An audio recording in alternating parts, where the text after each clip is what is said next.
سپر بر تیر شیطان لعین است، اجابت بهترین یار و قرین است.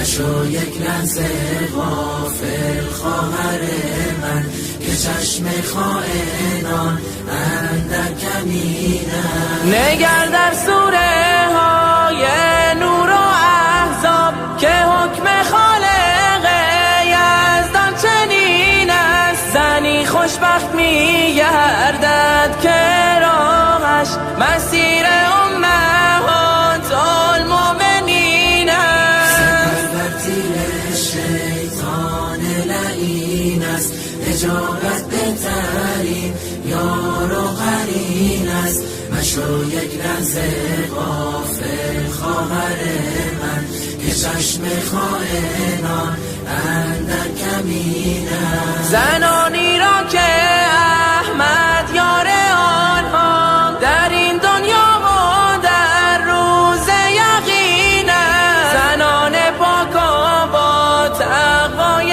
عالم، گواه طهرشان نور مبین است. سپر بر تیر شیطان لعین است، اجابت بهترین یار و قرین است.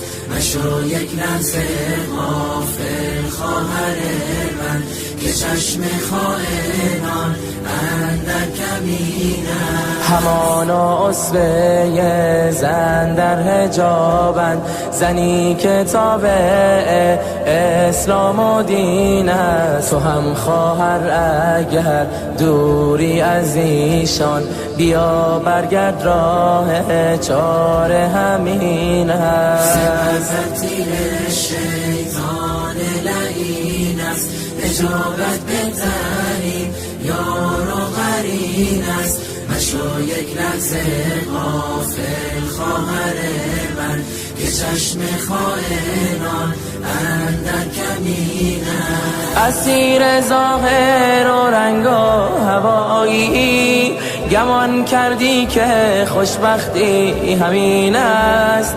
خوشی و لذت پوچ گناهان، تقاص و سختی اش زیر زمین است.